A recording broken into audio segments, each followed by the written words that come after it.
Good afternoon, Your Eminence.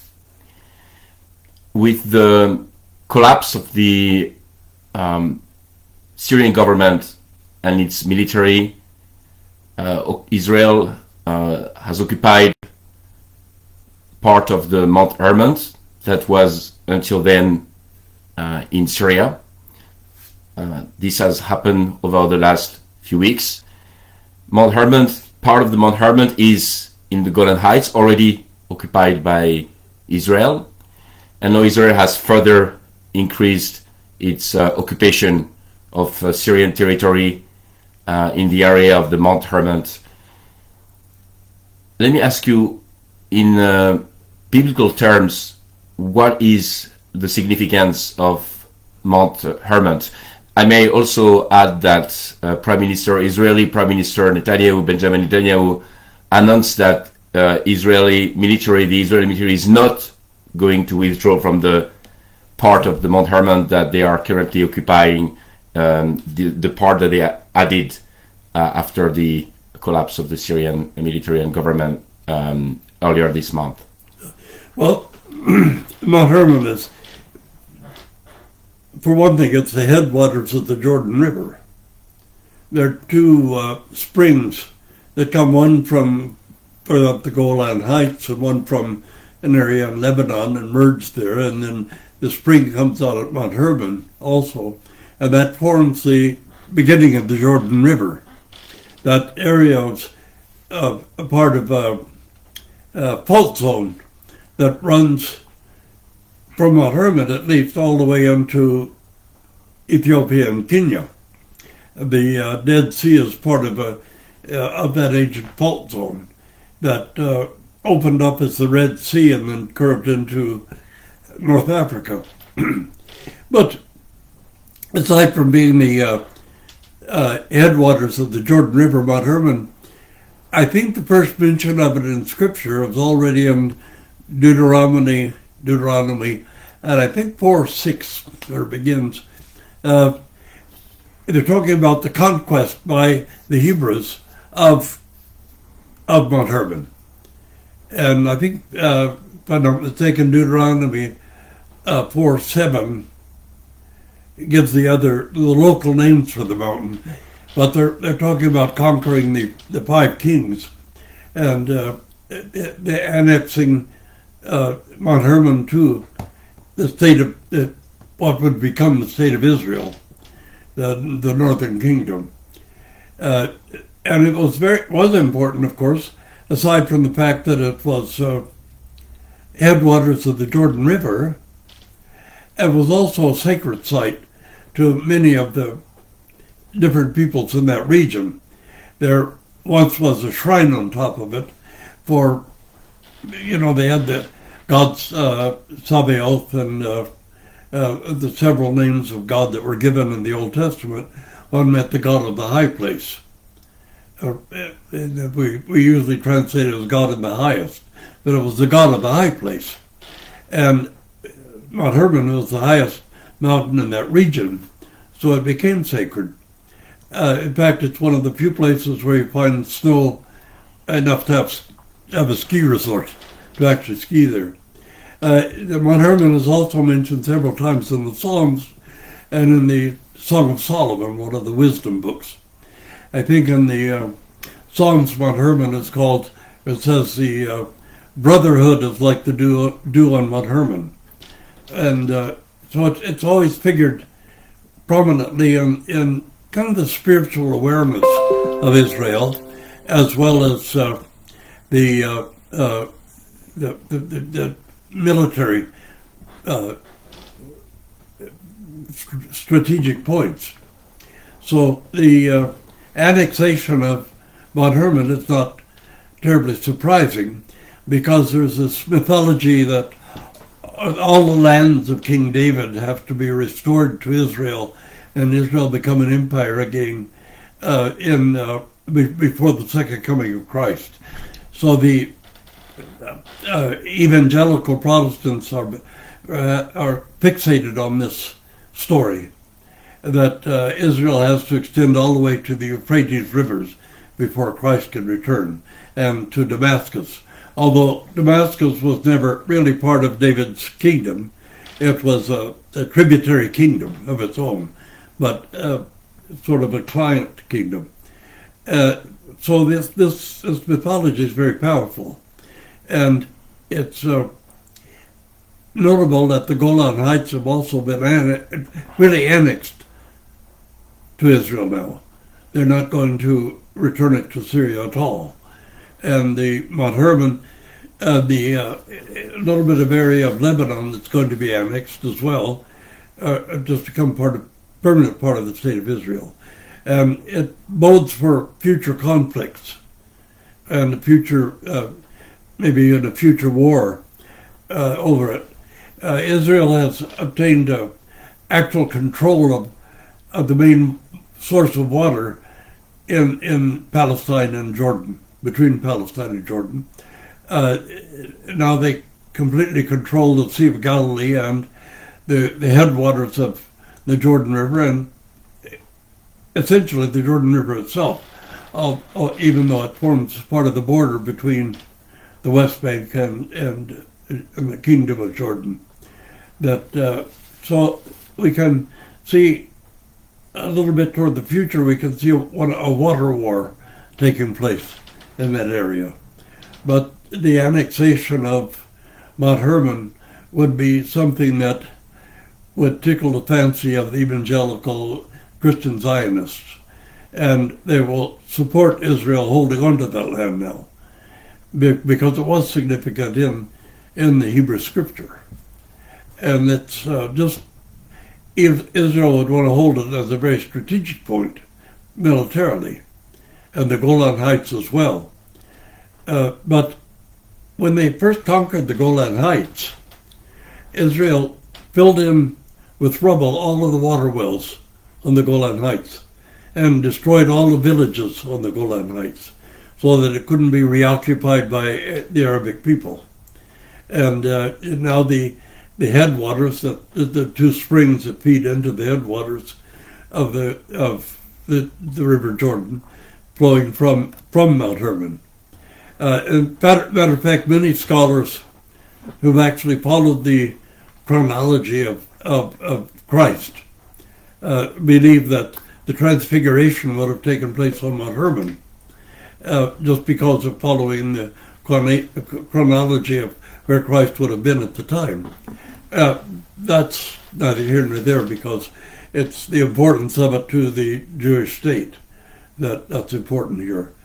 So it's one more step toward the annexation of the West Bank and the Gaza Strip to complete the ancient map of Israel in the partly mythological reign of King David, partly real reign, but it's been highly mythologized.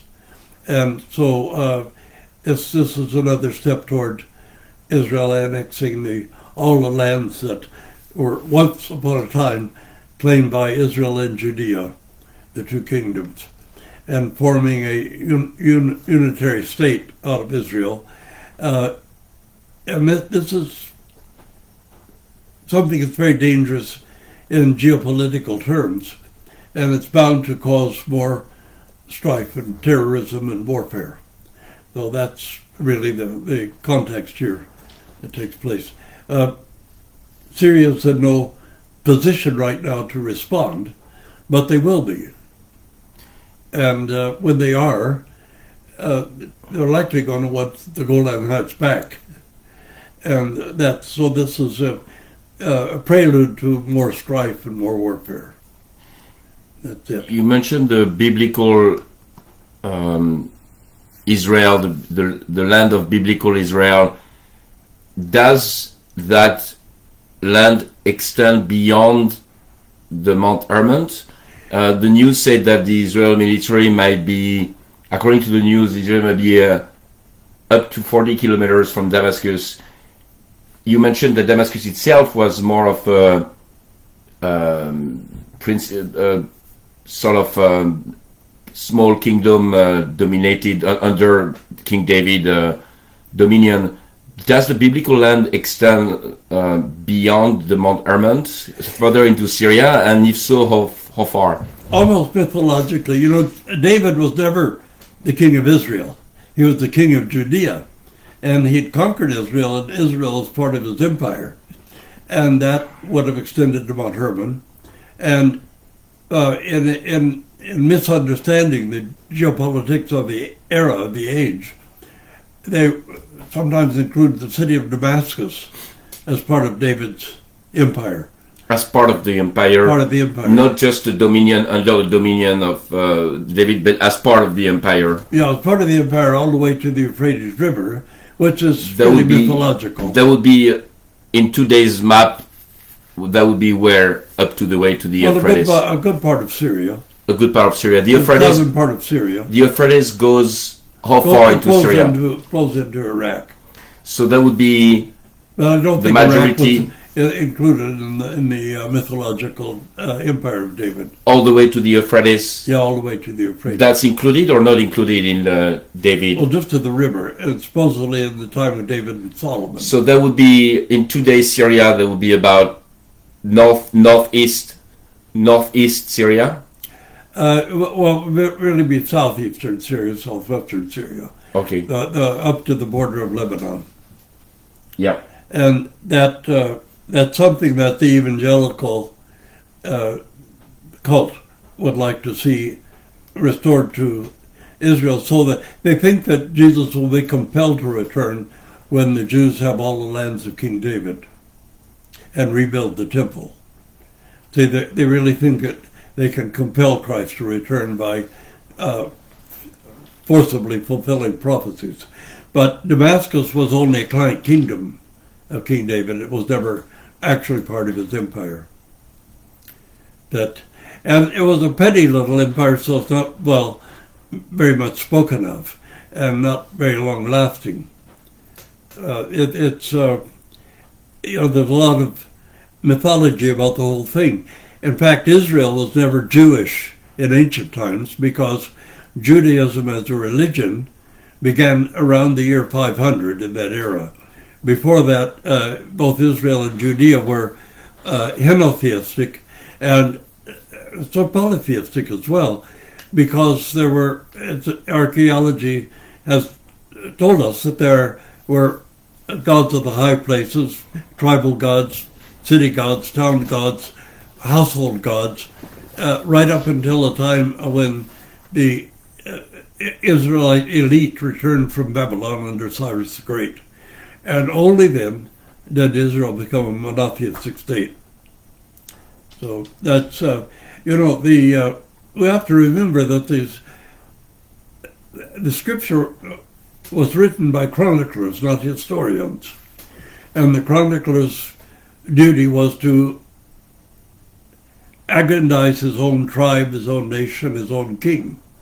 And so they were more interested in propaganda about it. Mm-hmm. So we're really facing a mythological context based on propaganda of the chroniclers, mm-hmm. rather than a historical reality. And when you mentioned the Iranians all the way to the Euphrates, beyond Syria, beyond today's Syria, that would mean Iraq, and that includes Jordan and part of Saudi Arabia. Well, it wouldn't.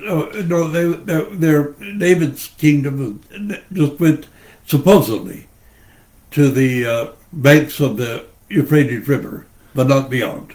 But the Euphrates River flows through Syria. It flows through Syria and so Iraq. That part that was, of course, these nations didn't exist at that time. Right. So we're not sure exactly what they're claiming were the lands of King David, where the actual boundary is. Right. So because we just know that they will include the city of Damascus and territory all the way to the banks of the Euphrates at some point. Right. On the banks of the Euphrates. Right. Not all the banks. But not the whole thing, just all the way to some portion of it. Yes. And that likely isn't even a true story or a true history. It's likely more or less mythological, and an area that was sort of a client state of David.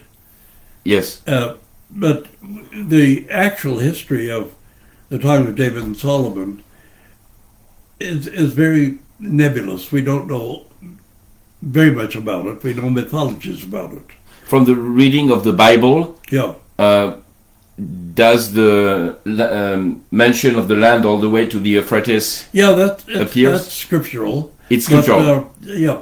And in which part of the Bible? Eh? In which book of the Bible? well, you'll read it in Kings and Chronicles. Then it's like the declaration that God commanded Israel to commit genocide. Remember, this is a chronicler writing, not a historian. So when the king decided that they would commit genocide, they would claim that God told them to do it, although that's likely not the truth.